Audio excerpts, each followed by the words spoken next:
Hi, this is Steve Michelotti of the Azure Government Engineering team. With me today, I have Scott Gruenemeier, and he's going to talk to me today and help me understand about what it takes to migrate to Azure Government. Thanks for joining us, Scott.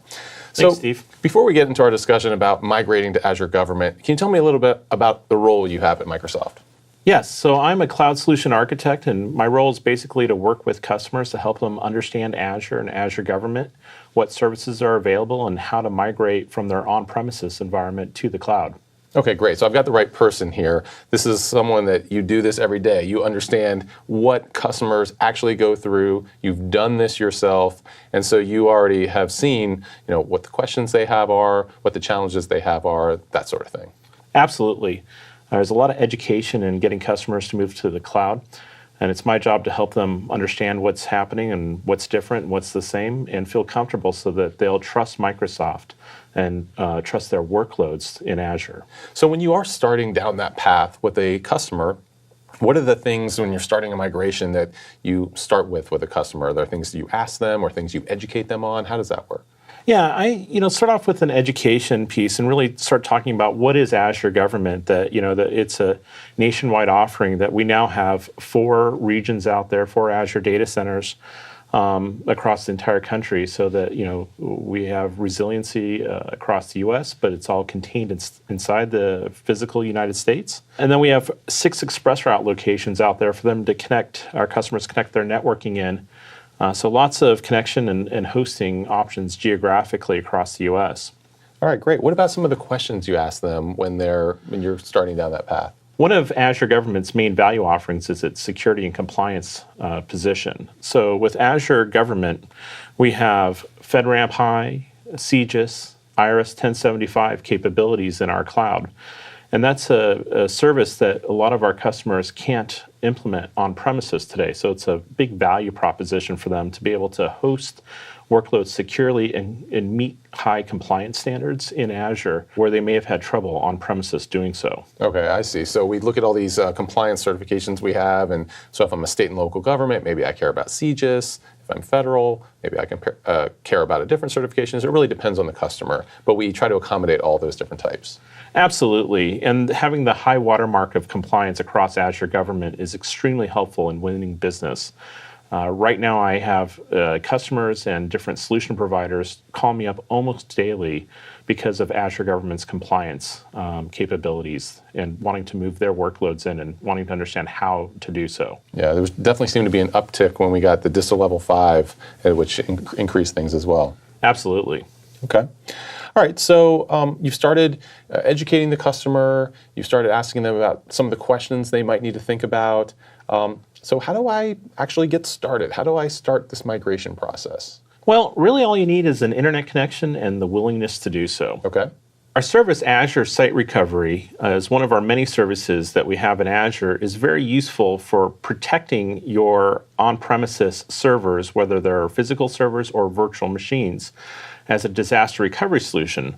But what a lot of people don't know is that it's an excellent way to migrate servers to the cloud, whether they're Windows or Linux, whether they're physical servers, they're Hyper-V or VMware.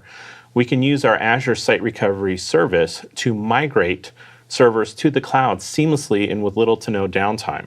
Oh, interesting. I see. So you're saying Site Recovery can be used, maybe I have just a web server. I can use Site Recovery to sort of back up that web server, but I can also use it to migrate that server to the cloud? Am I understanding that right? Azure Site Recovery replicates all the disks attached to the server in near real time to the Azure cloud, and we can orchestrate the cutover so that the database cuts over, the logic tier cuts over, the web tier cuts over in an orchestrated fashion that minimizes downtime and maximizes your capability to move to the cloud. Okay, that's very cool. All right, so I've gotten started. Maybe I've started using this Site Recovery.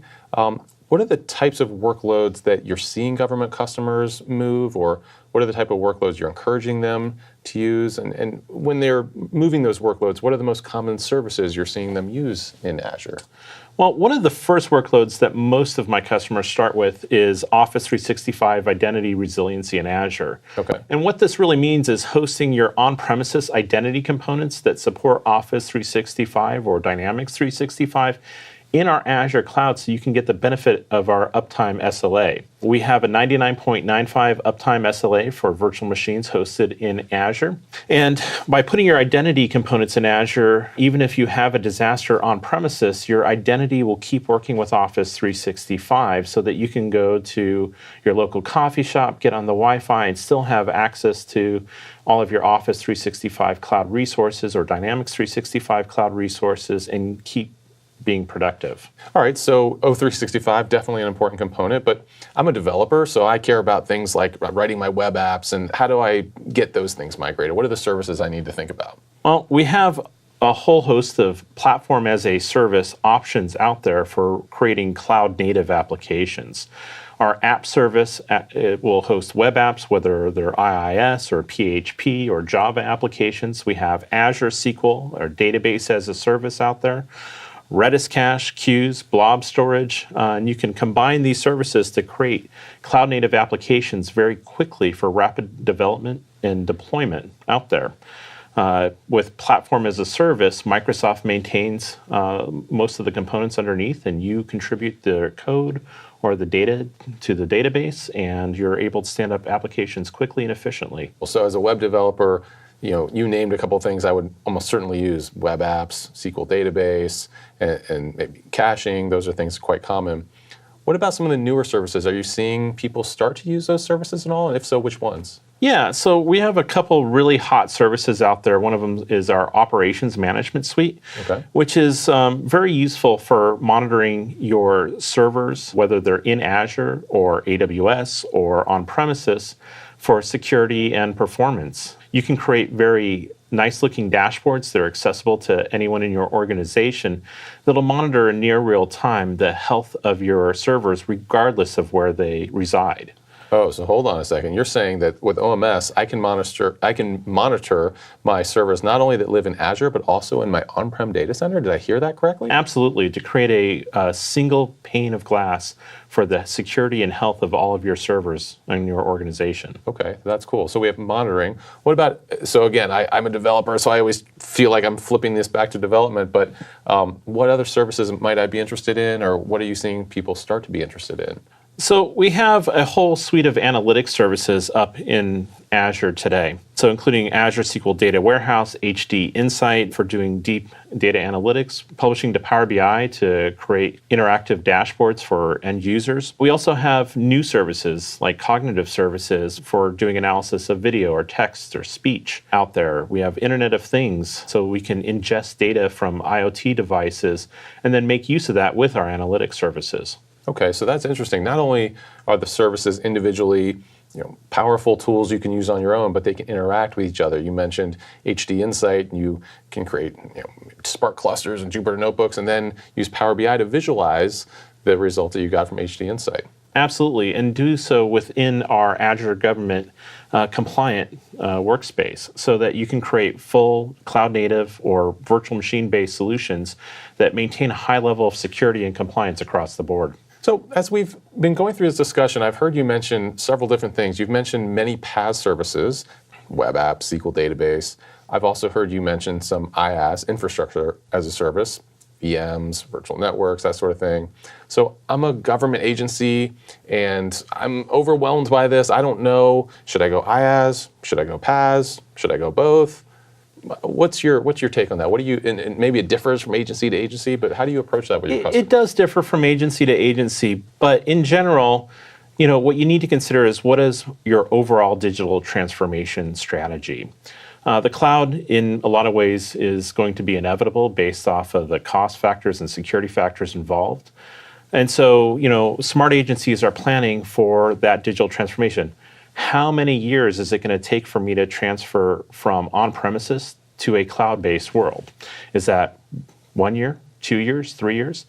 And when you have that idea of digital transformation being inevitable and making a plan for it, then really the main strategy that I see most customers employing is lift and shift of their on-premises virtual machines to Azure to get the benefit and the lower total cost of ownership immediately. And then over time, as they touch their applications, as they refactor their applications, to take that opportunity to move them to a cloud-native architecture and off of virtual machines and infrastructure as a service. Okay, so I am a CTO at an agency, and I've been told I need to move to the cloud. I lift and shift my VMs over there, but it sounds like you're saying my cloud transformation is not necessarily complete just doing that. What's wrong with IaaS? I moved my servers, I'm running in the cloud. Yeah, there's nothing wrong with IaaS, but oftentimes we can achieve a lower total cost of ownership, lower maintenance level on applications by moving to cloud native architectures using platform as a service, because there is less surface for the customer to maintain and administer.